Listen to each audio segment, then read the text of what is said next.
Hopeless Fan Podcast on your Monday, August the 10th. Scotty Shubzak back again as we inch closer to football, but we have some stuff to discuss regarding our favorite game. We'll have Boardwalk later, Stand and Bunk of the Week, college football, Astros Shame Tour full effect, also CatAppreciationDay we'll touch on, and then our MtRushmore of devastating sports losses for our respective teams. Or any team. Or any You team. said any team. Any team. Well, I meant or any sport. team. Oh, yeah, But yeah. any team really. Whatever loss just made you feel some type of shit. All right, start it off, guys. The biggest story in the universe right now, college football up in the air. What's your first thought regarding that, Scotty? Scotty. Sadness. Sadness? Yeah. Sadness. Well, we also have a lot of confusion too, I think, because I woke up this morning and it was all about the Big Ten voted 12-2 that they were going to cancel the season, and then we got our guy Pete Thamel from Yahoo Sports. He gets a text from a Big Ten spokesman. No vote has been held by our presidents and chancellors. So who spilled the beans? Who made up stuff? I don't know. Or is this guy lying? Who texted him? I don't know what the fate of the Big Ten is, and I think we'll find out tomorrow, I think. So really up in the air. Yeah. If there's no football this year, I might I actually don't know what I'll do. Like, fall won't be the same. Honestly, football contributes to a huge part of my life and happiness. Yeah. So dude, what am I gonna do without? I'm I the base same my whole exact life way. around. I'm the same exact way. When this whole thing started, I was like, well, at least football will have time to to get its shit in line, and at least the NFL's done that. So I mean, we should still now, be good yeah. there. What? For now. But yeah, I know what you mean. Well, the NFL has to avoid one player testing positive, and it's going to be like, oh my god, cancel the season. That's what as soon as someone tests positive, Twitter will be like, oh my god, cancel the season. Yeah. Well, if that was the case, MLB would have been canceled by week 1. Right, but MLB did an actually good job of. I mean, if players were actually trustworthy, but we're being off topic. Right. With college football, I can't. If there's no football, like I said, same way with Scotty with how it affects my mood. The Saturday of college football just gets me so even more amped for NFL Sunday, and Yeah. I'm sure NFL. That's my whole weekend, dude. Yeah, I'm sure NFL would try to play on some games on Saturday. I mean, it's not like you're accommodating fans who already bought tickets for Sunday games, so they could probably move them. They just have to give some teams equal. You're not going to have a team that just played on Monday play a team that played on Saturday, at 2 days advantage rest, or Friday for that matter. Because high school football is getting axed some places across the country too. Lebanon is not looking good. Lebanon had a coach and a student. So I mean, we'll see what happens there. But with college, I mean, if you're going to cancel football, then there better not be any students on campus even at all. Because how can they be safer? Not if they're at the football team, they're going to get tested more times than they are when they're out and about doing whatever. They're going to be going around everywhere. They're going to go to parties on campus because now, the football team's not strict. We don't have a season. Let's go to a house party. I can see athletes saying, "Oh, we can't risk this. We have a season to play." Now we don't have a season to play. I would see them just not going back to school at all. But I'm just going to wait for the draft, the good ones.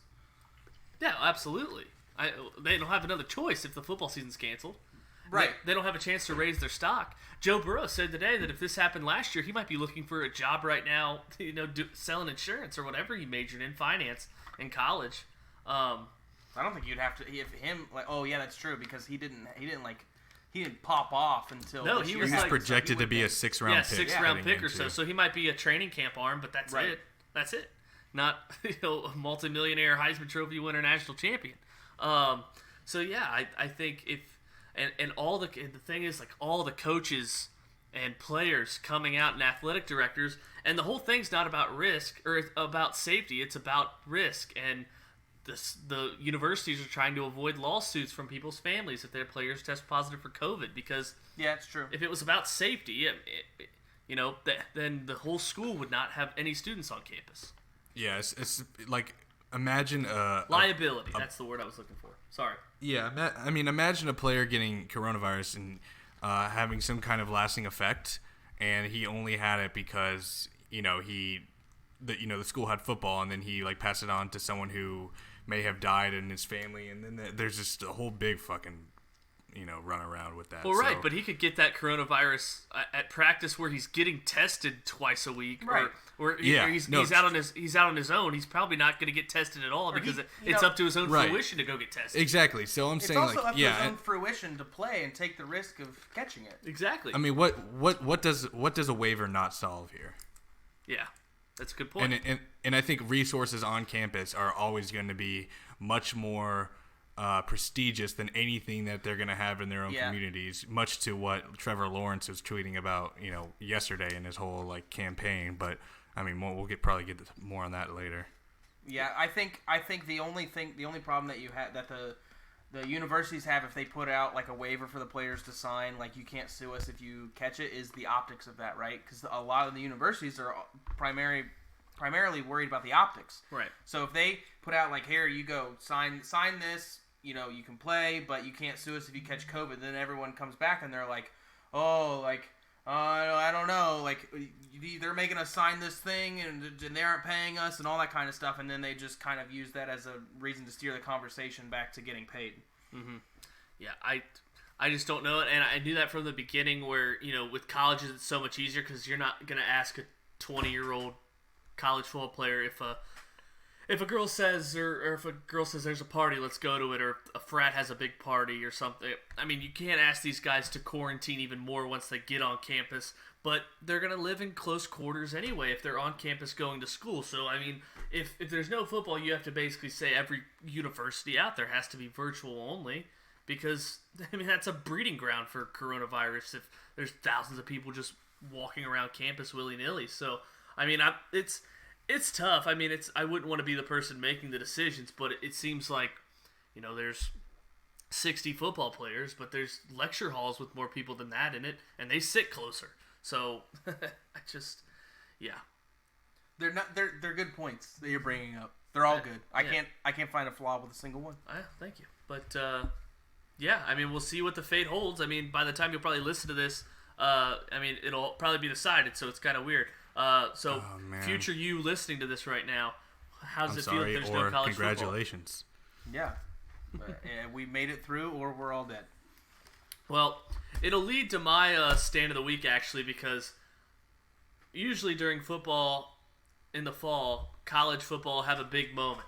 And people on Facebook and Twitter will be like, give me college football over the NFL every day of the week. And now I say, my time to shine, because I've always liked the NFL more. Your time to shine 9. Exactly. My time to shine 9 because I've always liked the NFL more, and we're all systems go with the NFL, and college is the one in trouble. Titanic for all those other fans. I'm a woman and children. I'm in the lifeboat in my fur coat. They're like, oh my God, the horror. Let's not go back. You're Billy. You're Billy Zane. You're the guy in Titanic who gets. It's Billy Zane. No, but yeah, it is Billy Zane. But I'm talking about the older guy who sneaks on with the women. And Cal. Yeah. Okay. Sure. Yeah. Cal. I'll take your word. I'm 1,000,000%. Okay. You a big Titanic guy. Huh? Big Titanic guy.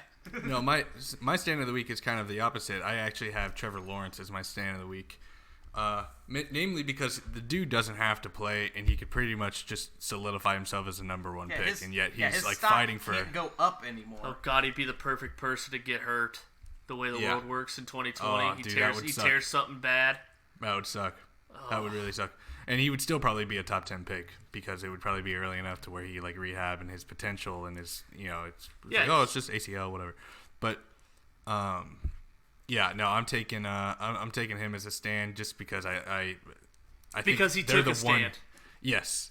And they're the one voice that actually seems to finally have some meaningful like decision power behind it. Whereas like I think that conferences are actually listening to them. Who knows if in the long run it will do anything, but I think that had they not tweeted that, like even Justin Fields and some other players around the NCAA, had they not tweeted that, we might be seeing headlines already, today that everything's canceled.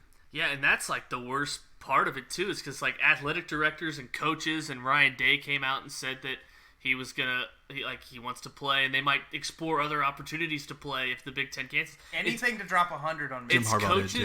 It's coaches, athletic directors, and players that are like, we want to play, and then it's like these commissioners of the conference in general that never meet these guys are like, yeah, let's just cancel because, I mean, no one's going to second guess us if we cancel. But I mean, if one of our players in the conference gets COVID, likely they will, then we're going to look bad. But there's liability. But there's no liability if, if we just cancel and be like, oh, clean our hands, we'll come back next fall.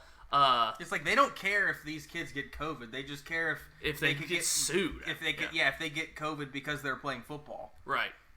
Which still you can't prove that. You can get it anywhere. Mm-hmm. And that's and this is like the perfect demographic, like even more so than professional sports.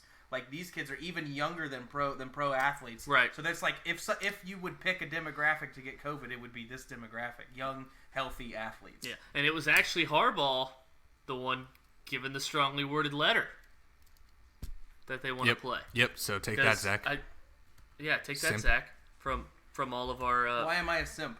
Oh, you know why. Zach. Quit reading my text, Zach. Fucking creep. Go shit my weirdo. fucking bathroom up again. Don't tempt me. Harbaugh, this isn't easy. This is hard. Okay, write yourself your own jokes there.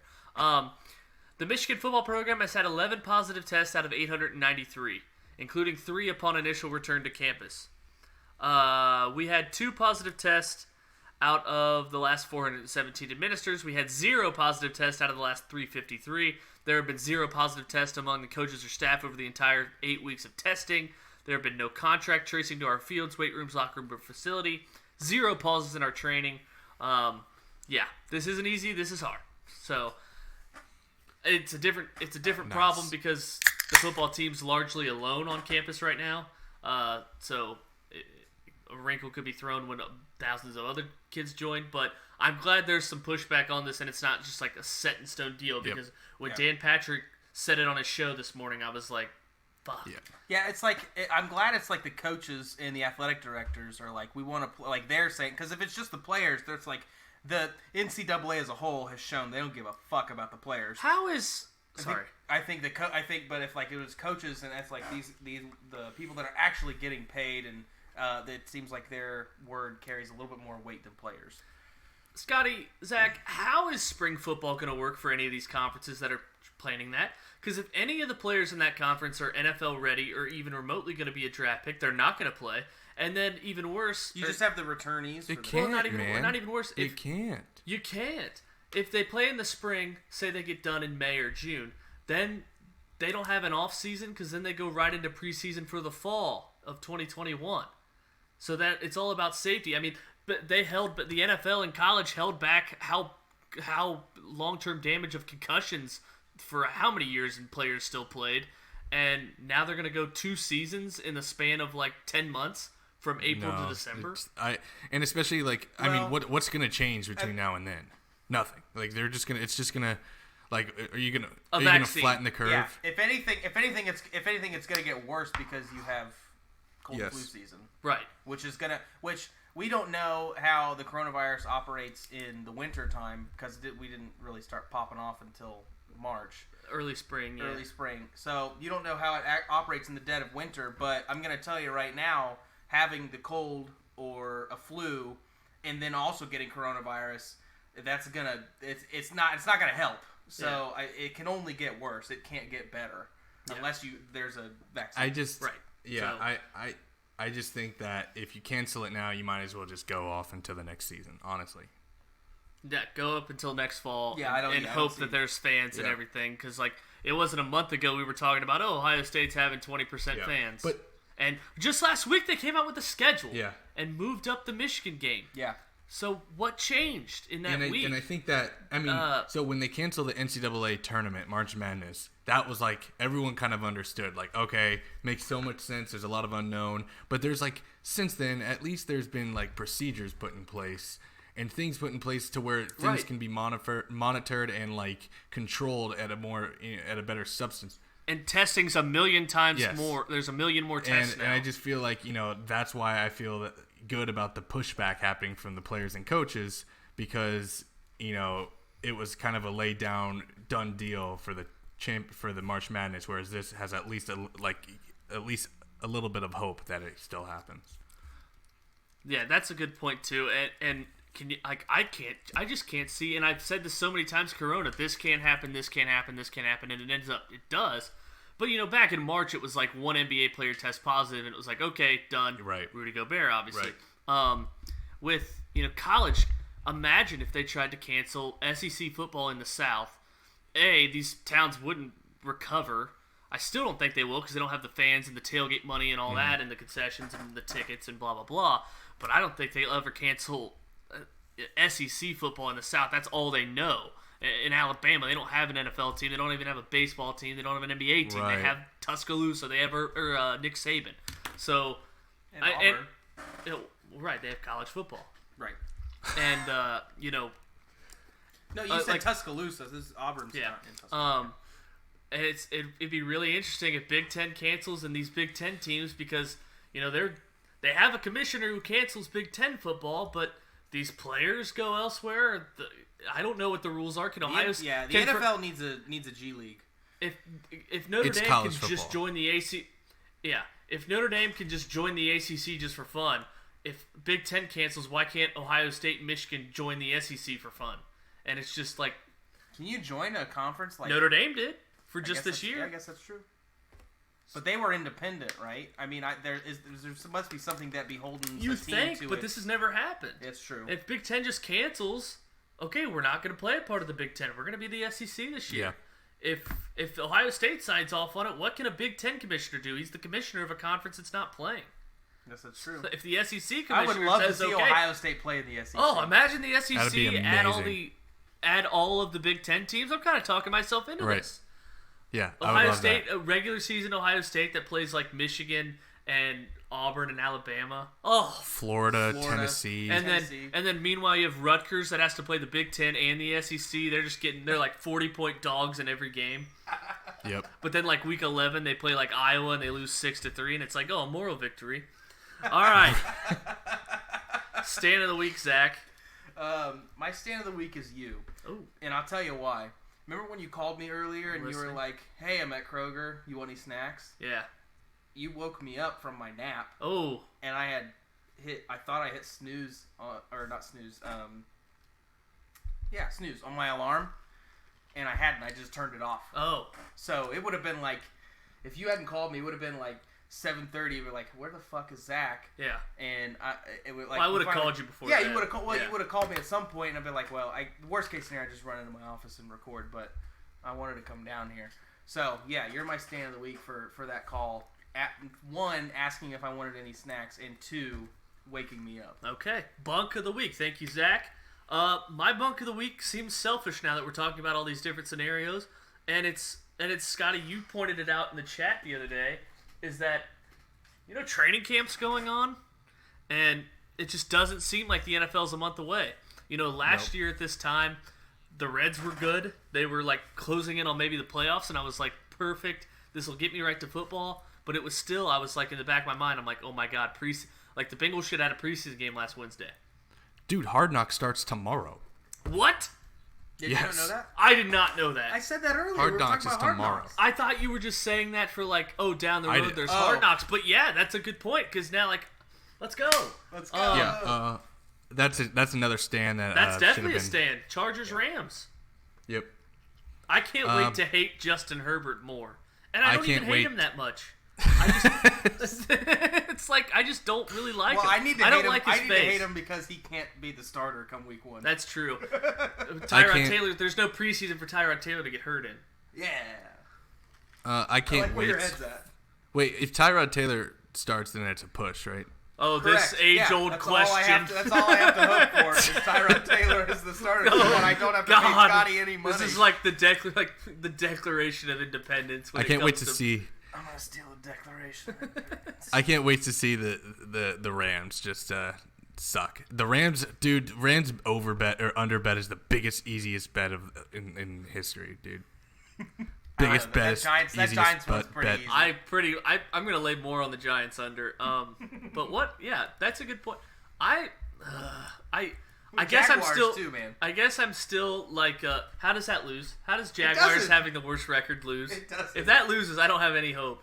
I guess I'm still thinking of the Rams like as a team that went to the Super Bowl. The Super Bowl that was in 2019, so literally a calendar year ago they were in the Super Bowl. So I think they're good. Well, The Hey. under 8 plus 103. How did the Lions not have the Lions could have a worse record than the Jags No, Shut as we not get with off my guy. as we get more off schedule. Not with my guy, not with Stafford. Yeah, he's Well, my let me guy say too, this, but he Shelby. also has gone 4-12. I'm gonna say this. So I know that the casino won't see it this way, but this argument that I want to make is that the Jaguars, if the season is canceled, they're 0-0, so they're tied for the worst record. So your bet should still be a winner. I know it's not gonna It's be. a push. I know it would be Yeah. a push, but it should be a winner because technically they do have the worst record. Speaking of that, if the Cardinals keep postponing games, Scotty, we might get let off the hook so hard on that Reds over bet because God, please. they won't play a full 60 games, and so it's an automatic push. We're still not Yeah, all, the off Cardinals the hook only yet. played I mean, the like Reds are 5 games, basically right? You're even. like They just have to win a couple 2 and more, 3. like, win a Yeah, I series. think the Reds have to go like 25-20 in the Yeah. next 45 games or something. Yeah. Or 26-21 or something like that. They have to play like 5 games above. They just have to get on a run basically. Yeah. And I think they might. They play the Royals and Pirates 10 straight days starting tomorrow. Please don't talk about the Pirates. God, Zach, you're fucking Pirates bet. You bet. Yeah, you're praying for the Cardinals to f things up even more. Right? Yeah, the Cardinals record. This pod's going good. I think this pod's going good. We're just going in all directions, and Yeah, but it's better. The Cardinals right now. Yeah, they played 5 games. I thought you were joking, Zach. They're 2-3. Yeah. They have 10 less losses than the Pirates, but only 1 less win. that's The hilarious. Pirates have 1 more win than the Cardinals, but 10 more losses. They've played 11 more games. Okay, They're still below them in the this is standings. that means it's guaranteed they win the series against the Reds. I mean, like, I mean guaranteed. 0, and I mean 0 chance. Scotty, no, but you're kind of my bunk because the Reds are now 0-2 when you mentioned the Reds in the chat. So I kindly, for the sake of winning our bet and for the sake of the Reds' success, I ask you to not talk about the Reds in the chat. Because Tyler Malley goes 6 I don't have innings, that much and power. I look at my phone and Scotty's like, Tyler Malley? Eyes. So I'm like, oh my God, no. Indians win 4-2. I know before I know. Yeah. Well, blame Lorenzen, not me. All right, and while I'm off track, That's we're a bunk keeping right keeping the theme of off track, Matt Stafford last year played 8 games, exactly half of the season. If so, double his numbers, he would have had exactly 5,000 yards, 38 touchdowns, and 10 picks. Hey, Eat a fat Hey. one, Zach. hey, Me? You mean Scotty? Well, I have him. No, yeah, I but have, you said Stafford would be out of the league, though. People don't forget. hey. no, I'm just saying. Can we he go can through still this? win comeback player of the Can year. we go through the games him and tell in- me how many wins you think they're gonna get, and I'll tell you the win line. Of who? The Lions. I have their schedule right here. Oh, I think it was like every team. No. What? Yeah, I was gonna Just say. quickly. Yeah, and we're gonna disagree on some, but that's fine. Yeah. Okay. Week 1, Bears. You guys have Bears, right? Or no, you have Lions. It's like a two. The Lions are favored. I know, but I'll who? take Just the who Lions wins, now. up or no? Bears or Lions? I'll say they split with the Bears. Split with the Bears. That's not crazy. Okay. Packers. Game 2. Loss. Cardinals. Game 3. I think they split with the Packers. Okay. Cardinals. Game 3. Let's say loss. Saints. Game 4. Loss. And then they have the Jaguars. Win. Falcons. In Atlanta. Win. Not that. Win. Doesn't matter. Doesn't matter. Win. Okay. There's so many coin flips in here, Scotty. Colts. Win. Win or loss. Oh boy. Okay. Vikings. Washington. Panthers. Vikings, Texans. loss. Bears. Washington, win. Split How about- Packers. how about that Titans. 4-game Bucks. stretch? Vikings. How about that 4-game stretch though? Washington, Carolina, Houston, and Chicago.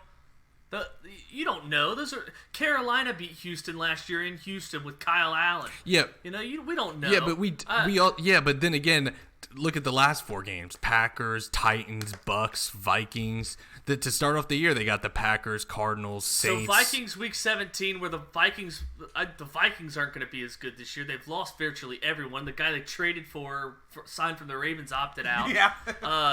And then Green Bay, it was like last year in Lambeau on Monday night. It was a BS face mask call and a defensive lineman, or they would have won that game with Stafford. I was there. I know Zach was there. No, to me, I know, but to me, the Lions they lost more than they gained this offseason. Like, their draft was terrible, like notoriously bad, and then they lost. How do you know? How do you know it's notoriously bad? Because I looked up the grades. I read articles. Damn it! Oh, the grades are always correct. The grades.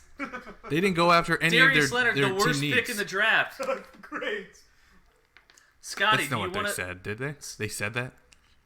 That's Darius Leonard wears that quote on his cleats that he was the worst pick in the draft. Was because Bleacher Report wrote that.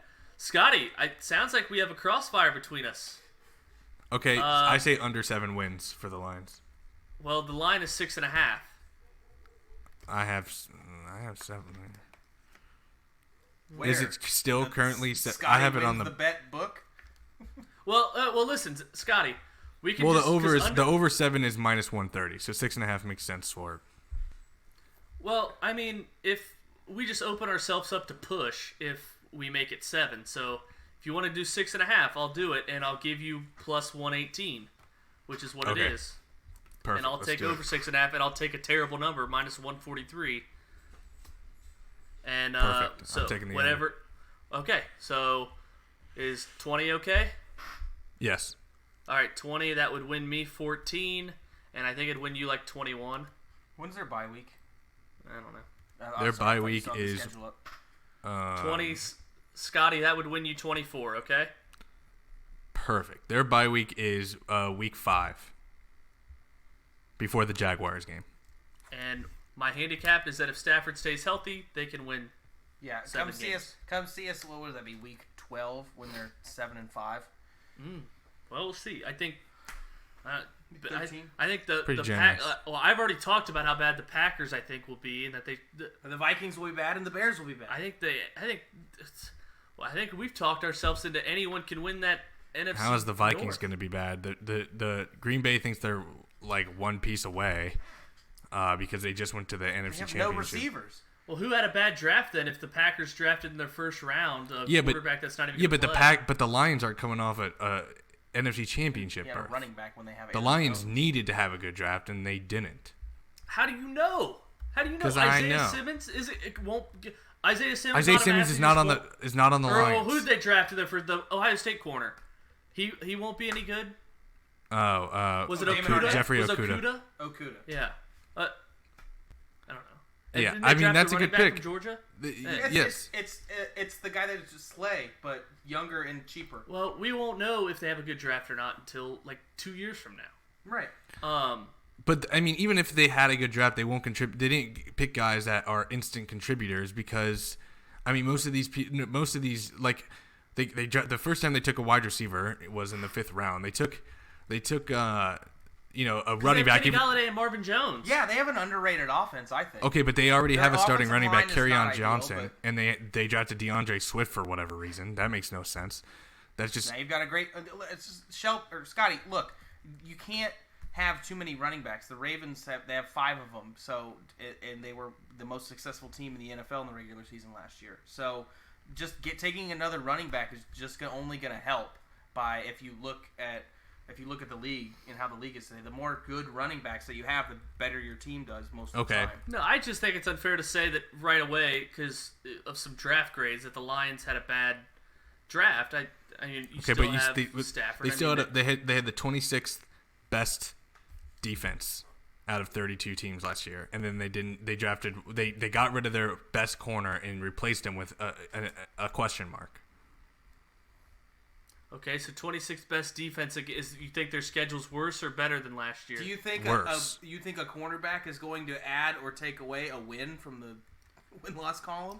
My whole thing with this is that if you have another year of Jeff Driscoll and and what's the other guy's name? Was it David Blau playing quarterback? That guy. Yeah, the defense was probably back because they were on the field 70% of the time.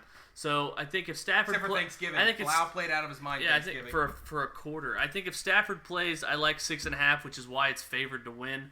But he can get hurt. You never know with COVID.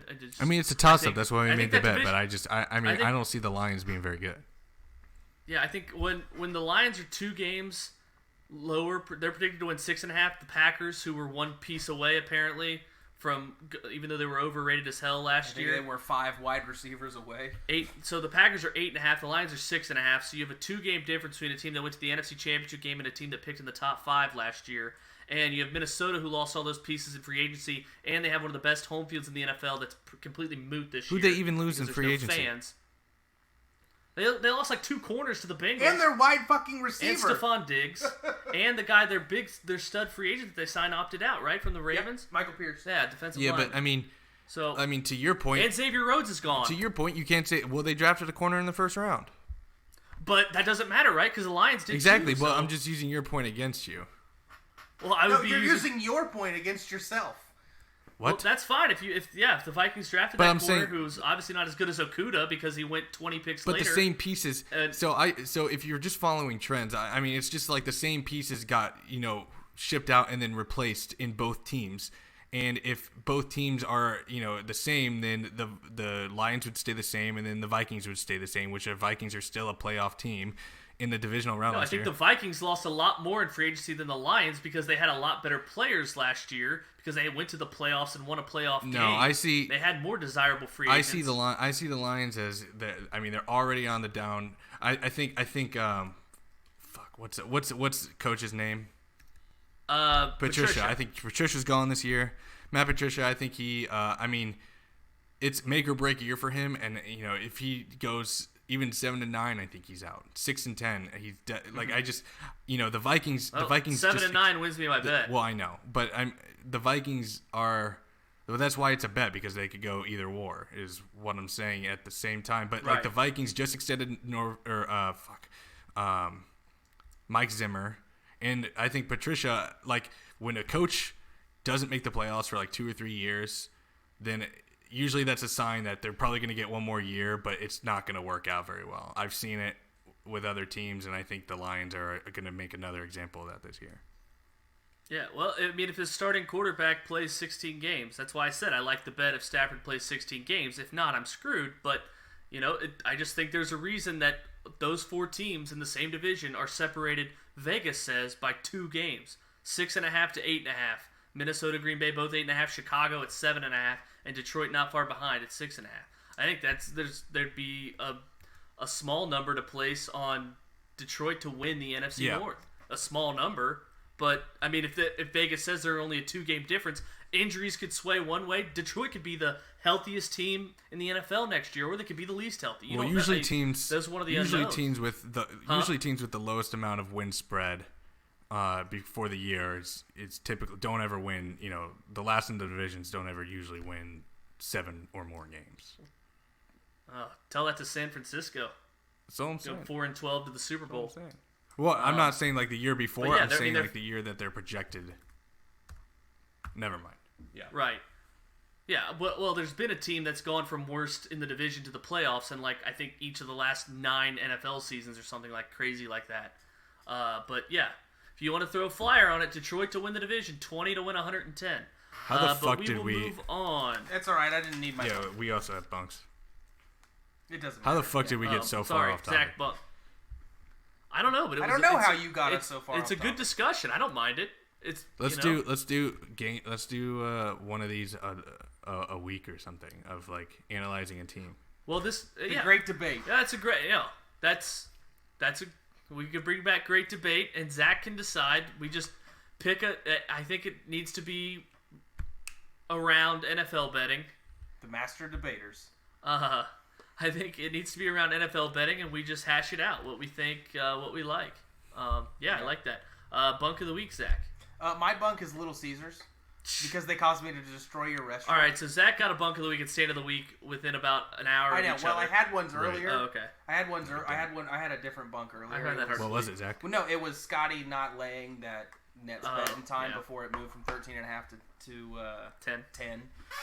But yeah, now it was. All of a sudden, I'm bunk because you want to use my platform. That might be me. Well, he's trying to get his own. It might be me for getting Little Caesars, because I think you should probably know not to get Little Caesars, but there's one literally 2 minutes from my house. So. Costs $5 for a reason. Exactly. But yeah, clog Shelby's toilet, but we're good. Scotty Bunk. Yeah, it's going to be McDonald's and Wendy's because if there isn't NCAA, if there isn't any NCAA, then President Trump won't be able to provide the champions with a wholesome meal. That's good.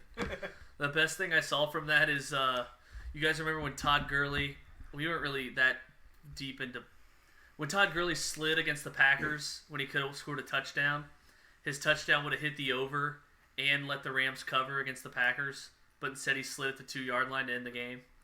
And so someone said, I'm going to send Todd Gurley to the White House with a pen and notebook so he can finally cover a spread. Damn. When Clemson was there eating. All right. Astros shame tour, full effect. Fight with the A's last night. Full effect? Full effect. Gotcha. Benches clearing brawl with the A's last night. Yeah, you also see Rob Lowe on Joe Rogan podcast wearing a Houston Asterisks. All right. It's such a hard word Yep, to say. love to see it. Last but not least, Cat Appreciation Day was Saturday. Tell me why you don't like cats, because I don't. I don't see myself They ever suck. waking up. They suck. Yeah, waking up one morning being like, I'm going to get a cat. No. I don't. They don't give a shit about you. No. No. They don't. They're like, you come home, your cat's like, where the fuck have you been all day? Feed me, bitch. And we move into Boardwalk. Here's how the standings have gone so far. I think it's our fourth one. We've done 2 Thursdays. It's our second Monday show. Boardwalk has gone like this. Scotty with a 1-game lead, 11-6-1. I am 10-7-1. Zach in third place, where he will most likely stay. No offense, but offense. 7-8-3. Yikes. Yeah, Zachy no offense, Pusher. Zach, but we hate you. And you suck at I this. have another push. Shelby unders, Scotty parlays, and Zachy pushes. You just love it. Zach, this is gonna be like, I'm actually surprised Zach's not like winning right now to make up for like an epic collapse in like a couple weeks. That's how Zach. That's usually, true. that's the Zach mantra usually. But hey, I mean, Zach, there's always time for a comeback. Maybe you can get a winning record one of these weeks. First game on the docket, we missed out on the Milwaukee game right now with the Raptors up 5 in the second quarter, but we'll go to basketball starting with that. The Indiana Pacers tip off at 8:10 Eastern, about 54 minutes. Pacers laying, or 4-point dogs rather, against Miami. Over under 220, and right now, over under's up to 223, but we have it at 220. It's the odds that I wrote down is what we go by. Okay. Scotty. Yes, sir. I am going to take the under in that game. The under 220. We have another crossfire. Good. We have another crossfire. And you might say like, oh well, Jimmy Butler and T.J. Warren, all this heat between them. Well, I said that as if they're like attracted to each other, but there's tension there. Literal heat though, with the Heat playing. Ooh. Yeah, and I just think that the fire's got to go out sometime for T.J. Warren, and I think that like it might be a defensive struggle where the two guys are going to lock up on each other a lot during the game. You could say like 2 superstars or 2. I mean, I wouldn't even say T.J. Warren is a superstar yet because it's like 5 fucking games, but like I'd say Bubble superstar. Bubble MVP. Bubble MVP going up against notorious borderline superstar in Jimmy Butler, and I think that they'll lock up in each other and it'll be a closely contested game. I think it could go both teams to the 100s, but I don't think it reaches 220 overall. Zach. Yeah, I'm gonna have to go with the Pacers.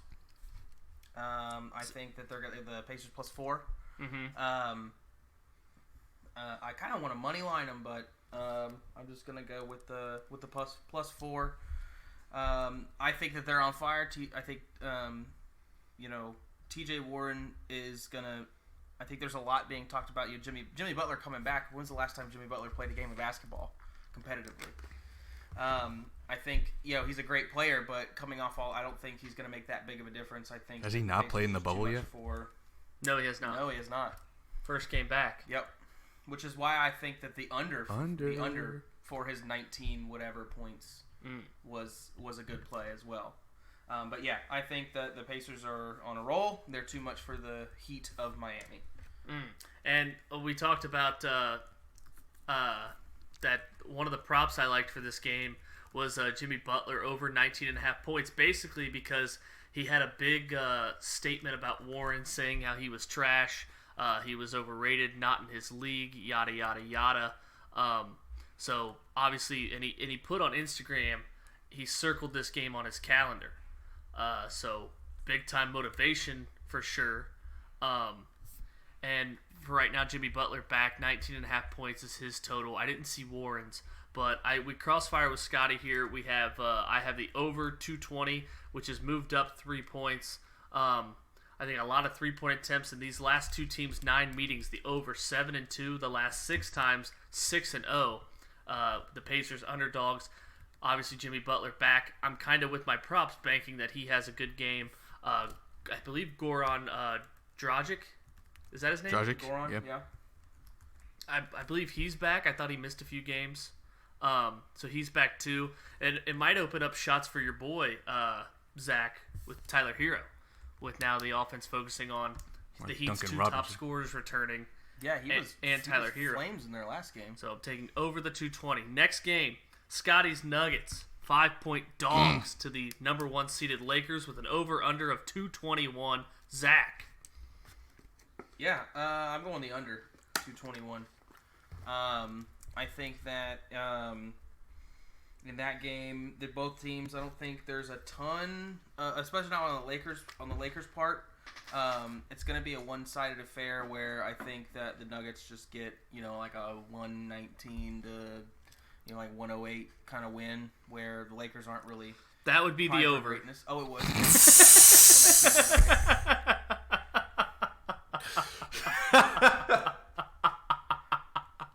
Math is hard. Who's in last place? Oh my god. So will you take the over now? You just talked yourself into literally. 119, 108. I know. That seems I'll you take have. the over. And you also Okay. have Denver winning That by felt like 10 one of those points, and kind of they're a games plus I was 5 like- spread. Well, that hasn't stopped the Lakers before. Right. Maybe I'll just take that instead. Jesus. All right. That was top 5 moments ever. And then I had another top 5 moment just last week when I got that last one wrong to go back into the negative on Jeopardy. That's right. Yeah, I forget what was the question there. Because Scotty was like, he was traveling. And it wasn't. Oh yeah. I have one of these games. One of these picks has secured the bag. It's a side. For the total, I'm going under 221, and you just can't. I just can't bet the Lakers to go over when their offenses just look, bad in the bubble. I think, Scotty, you mentioned it. The Lakers, the only team not averaging 100 points. I think against the spread, they've won once. It was by 2 points to the Jazz. Other than that, just absolutely dreadful against the spread, losing all the other 4 or 5 games they played. They're phoning it, and I don't blame them. I would rest up. LeBron's older. Anthony Davis is a superstar. Get them rest up for the playoffs. The problem, I think, is that you just went without playing for 3 or 4 months. So you do run the risk of resting players when they should be well rested already. But if you're the Lakers, if you're Frank Vogel, you have nothing to play for. Denver, one of the top seeds in the West, too. It'd be a great game if everyone's at full strength. Jamal Murray was fantastic in his debut in the bubble in that win over Utah, which will play into my secure the bag pick later. But for the total, taking the under of 221.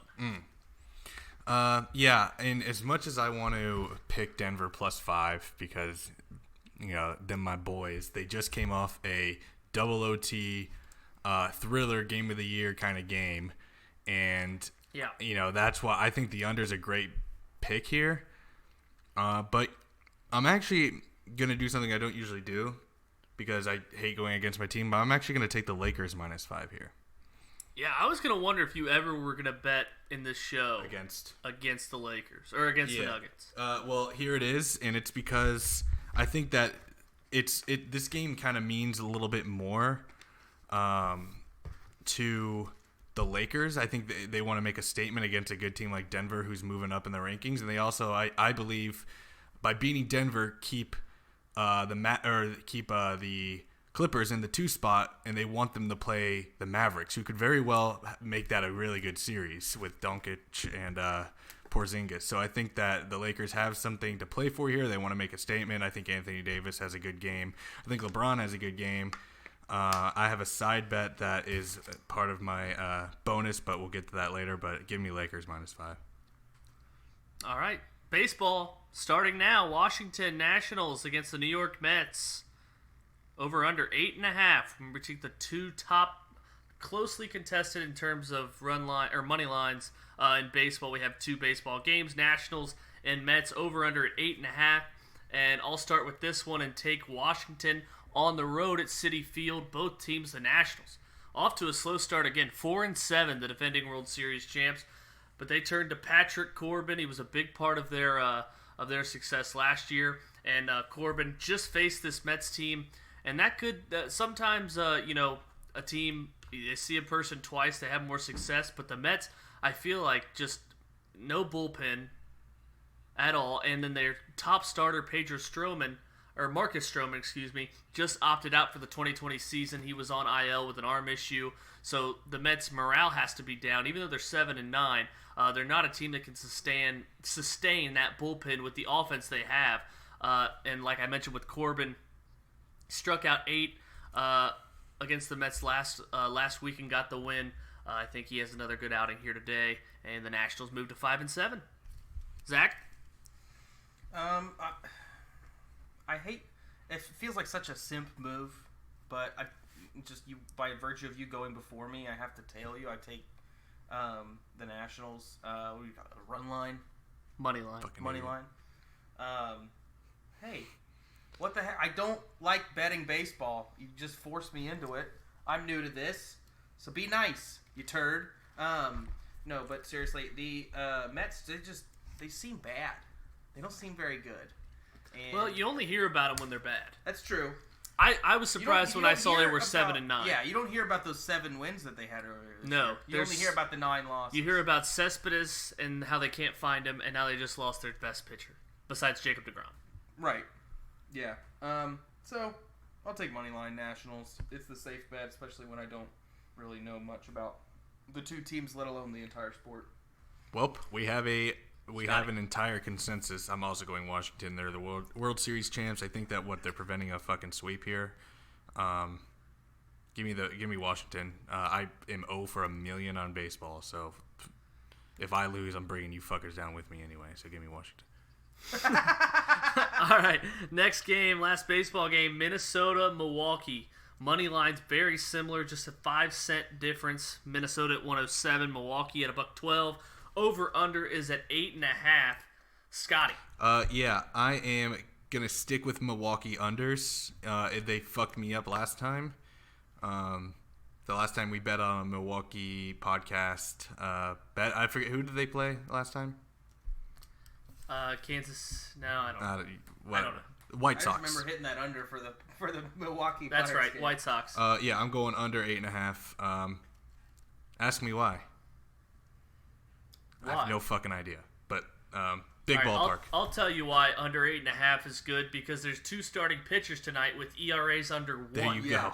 Adrian Hauser, 7 shutout innings against the White Sox last time, and then for the Twins, the goggled, what's this mustache? Fu Manchu? Fu Manchu goggled. Randy Dobnik went to Pittsburgh last week, 6 shutout innings. He's allowed 1 run in 15 innings, and he's a rookie. So knowing that, he'll probably get. Guy looks like he's fucking 40. He'll probably get absolutely scolded tonight. But under 8.5, that total seems way high for a Brewers team that couldn't hit the Reds starting pitching, but just tattooed that bullpen yesterday to score 9 runs. That 9 runs, flawed 9 runs for the Brewers yesterday. They couldn't hit that whole series. 4 runs in the first 2 games combined. Under 8.5. Minnesota, Milwaukee. Zach, you just gonna take the under 8.5? No, I'm gonna take the Twins run line -1.5. Well, you're just taking their money line, sure. Which is plus. When will Zach get it right? Does it matter? Well, yeah, that's like I'm gonna take this team plus money line instead of +3. It just you don't win any money in this until the end. So why take something at +1 whatever it is instead of just the money line at -1? Simp. Right. Well, I would just think if that because the run line's like if they are -1.5, right? They're not. That's their run line, not their money. Sure. Right. Right. But their run line, the run line is -1.5, which is they have to win by 2 or more. I Right? know. Come out next time so you can see if Zach learns betting. No, shut the fuck up and let me work through the thought process. Yeah, here. work through it. So I gave Zach a towel. I'm basically having a conversation with Shelby and Scotty won't shut the fuck up. So they need to win by. So if you bet that and they win by 2, Yeah. you win more. You're just like I just bet that they win. Yeah. Right. Right. So I get. But more. you're not But this is winning betting. any money here. Exactly. So why I get would the you point- I get do the it point that in you're Boardwalk? Yeah, I guess that makes sense. I'm all about the money. Long I'm always walk thinking- for a drink of water. Speaking of water, how's my toilet doing? All right, bonus time. I'll start, and we're going to Mile High. Not the Nuggets. Actually, that's my secure the bag. But with the Rockies, the 11-4 Rockies, their World Series odds are plummeting.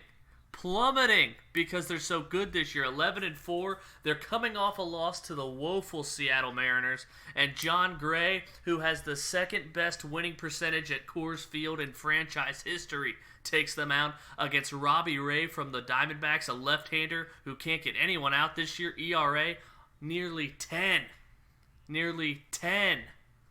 Got cut up by the Astros, who also can't hit because they don't know what's coming anymore. The Rockies can hit, led by my favorite player in baseball, Charlie Blackmon. Give me the Rockies to go to 12-4. Zach. I didn't know. When do they play? Tomorrow? Tonight at 6:40 8:40. or 9:40 Oh. Eastern. 8:40 Eastern. Oh. Eastern 8:40. Zach. What are your fucking time zones? Yeah, you, well, you kind of stole that's for later. Okay, yeah, so I'm going to take the Dodgers money line. Unfortunately, you can't, Zach. Why not? Because, per rules of this game, you have to have a money line that's less than 200 to pick them. They are -210. Can I take their run line? If you want, you can take their run line. No, that's fine. That's a good point. Yeah, I'll take their run lines. Run line 1.5. tonight. Dodgers -1.5. So I can take run lines. You can if it's under 200. The Padres are a sad bunch. Padres are actually really good. They're 9-7, but compared to the Dodgers, I don't. Who the Dodgers have pitching tonight? Well, you should probably know if you're betting. Hey, why don't you fucking chill out, bro? It could be Kershaw. You told me I'm not betting. That's why you said you wouldn't let me take run lines. No, it's May. Dustin May. Ooh. That ginger fuck. Well, he's got Alright. an ERA of 2.63, but Perdomo has an ERA of 5.4. So it's obvious. Scotty saved this podcast. Bonus. Yeah, my bonus is going to be something with +240 odds, but I feel very good about it. You feel that good? I feel good about it. Okay. And it's going to be, I have Anthony Davis scoring more than 30 points against the Nuggets. Ooh. And it's such big odds, even though he's playing the same exact minutes per game as he was before the bubble, inside of the bubble, even 0.3 more minutes. He's lit up the Nuggets in his entire career. He had a 50-burger with the Pelicans, and he scored 30-plus in 6 of his last 12 starts against Denver in his career. So is He kills the Jokic not Nuggets. that good of a defender? No, he's just a bad matchup, Jokic can't stop dunks. Over 30 points, Scotty? Over 30. How about I'll give you over 29.5 Perfect. because it's such plus odds. Okay. All right, cool. All right, secure the bag. And I alluded to it earlier, Denver +5. Like I said, I don't think there's any reason to push LeBron or Anthony Davis too hard in this game. the Lakers have looked so bad since clinching the West top seed, one of the worst offense in the bubble. And then you look at how good Jamal Murray was for the Nuggets against the Jazz the other day in his return after that golf injury. And the best part about that game, it was 2 days ago, so it's not a back-to-back. So the Nuggets get that 1 day rest. If this game was yesterday, or if that Jazz game was yesterday, I'd feel worse about the Nuggets. But you get that day's rest, and it was a day game, so you have basically 2 whole days since they last played, since this game's late at night. So I don't think rest is that much of a concern for the Nuggets. And for the Lakers, they're all about rest because they have nothing to play for. Denver, +5, secure the bag. My secure the bag pick, my lock is I'm going straight back to that game. Three bets in that game on this podcast, on this Boardwalk for me. And it's going to my boy because I couldn't just, go completely negative Nuggets. I have Jokic over 34.5 combined points, boards, and assists. I love these bets because then you end up adding stuff in the box score. It's great. Yep. Is it 34.5 you said? 34.5. It's like a classic triple-double. I think that's easy. I mean, if he scores 18, 8, and 7, I'm a winner. So. No, you're not. 18, 8, and 7 would be 33. You just had a Zach moment. 18. Fuck. Okay, 18, 10, and 7. All right. Wait, what'd you say? 18, 10, and 7? Damn it. All right, that checks out. All right, Nikola Jokic, Slim Reaper. Please. All right, Zach, secure the bag. All right, so 11.5 seems like a lot for an over in a baseball game, right? Here we go. Arizona, Colorado Rock. No. I just want to take say. the highest over Take and the take highest over, the under. Guess what I'm doing? I'm taking the fucking over, and you want to know why? Oh. You want to know why? Yeah. Because I'm looking at the Colorado Rockies lineup career versus Robbie Ray. Story. You got it. Trevor Story, 2 home runs. Blackman, 5 home runs. Arenado, 3 home runs. Murphy, 1 home run. Kemp, 2 home runs. This is all adding up to They only play him like 100 times a year. That's one side against them. I think that this is going to be a big game. I think you're gonna see at least 12 runs. So, I mean, that's good. Okay. Here go. All right. Tell me why I'm a fucking idiot. No, I would like if I had to pick a total, I would pick over. But you're saying it all one-sided and not what the Diamondbacks have done against the Rockies. What I'm saying. So the Rockies could win 9-0 and it's under. Yeah, they could. Yeah, they could. But I'm saying, I just feels like once the team gets a lead that's that high, maybe you bring in your shittiest relievers. your bad relievers. Fair enough. Start getting just like that Reds game we watched at Sonny Gray was pitching heat, and then they went off, and then they come back late in the game, start cracking off some dingers. All right, we have secured the bag, and that is our Boardwalk. We'll see how those shape up. Scotty with a 1-game lead. Zach is in the pit. Hey, before you're really not that far behind, Zach. If I do the math, you're 7, 8, and 3. God, you're 4 games back in the win column, but 2 back in everything else. So you're 3 games back. We're gonna have some 1-5 nights. I just can't wait till football is back. I know. Hey, before we we're gonna start a new Boardwalk. Scotty, you have something? Yeah, before we move on to the next segment, there is I have the -110 line for Anthony Davis points if you want to give me that, or if you just want to take my confidence for the pick.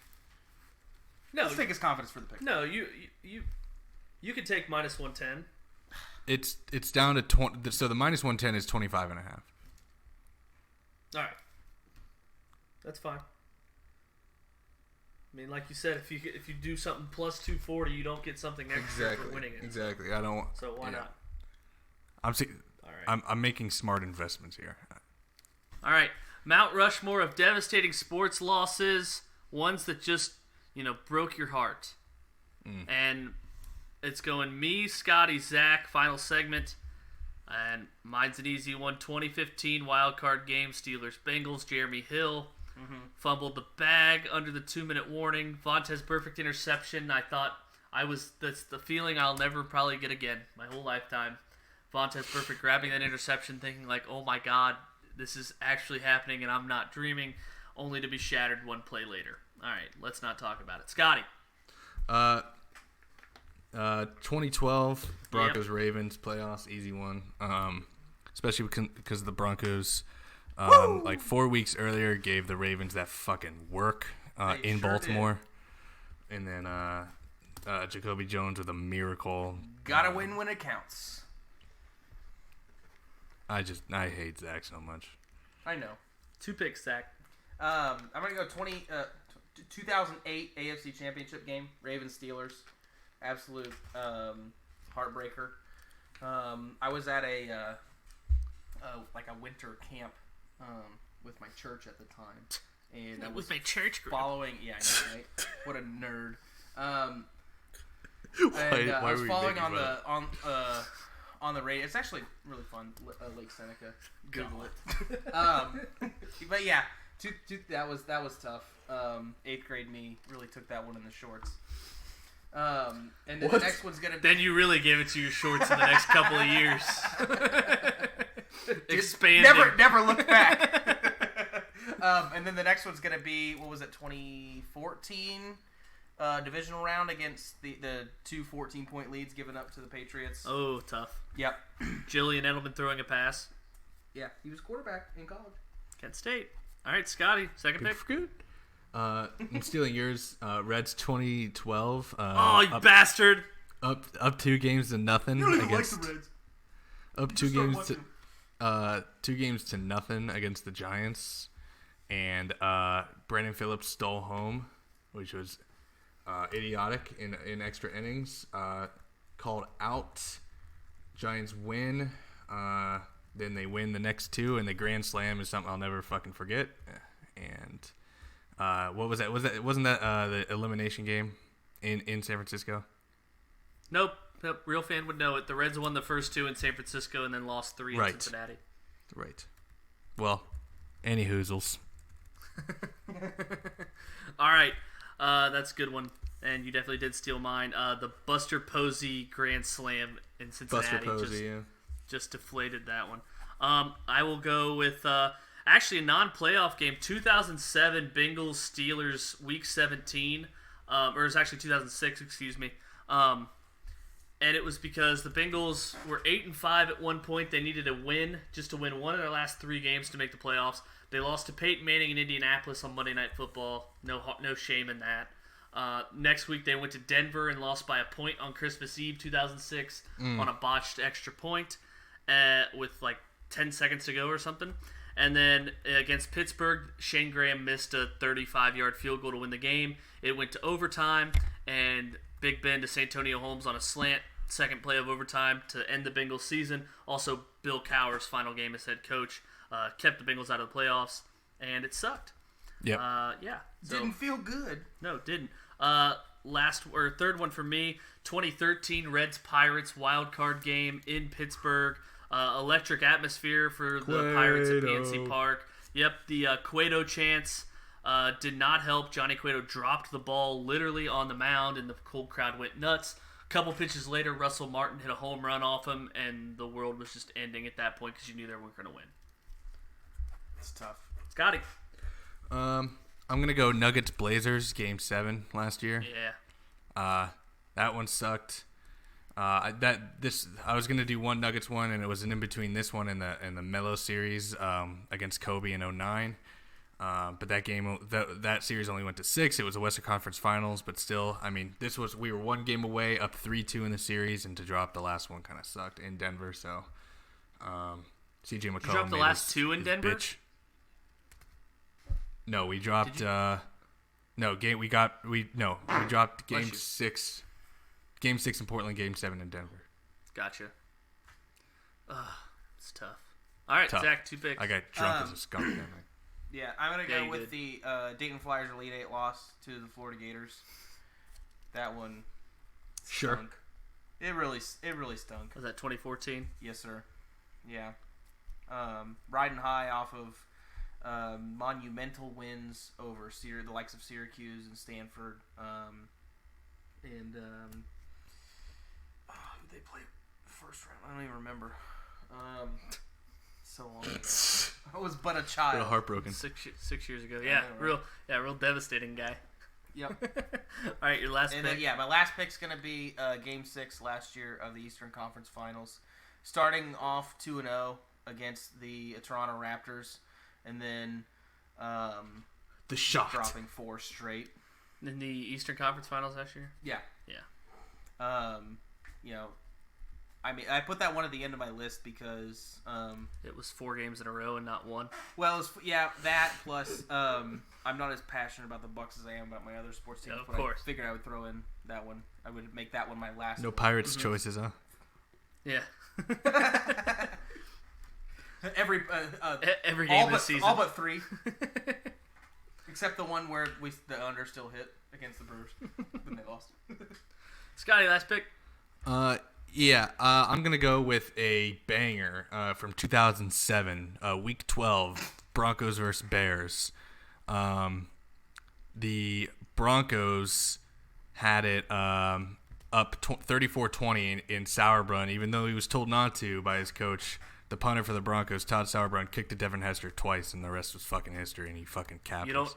You don't get to get away with that more than once. Nope. And that sucked. That I was like a 7th grader, and I cried to that game. It was an OT, and I was like so pissed after that. That was the first game I watched in sports that I was actually like upset about because I watched the whole game and it didn't go my way, and I like felt like what it was like to lose. That's like my first heartbreaker ever. My last one is gonna be 2010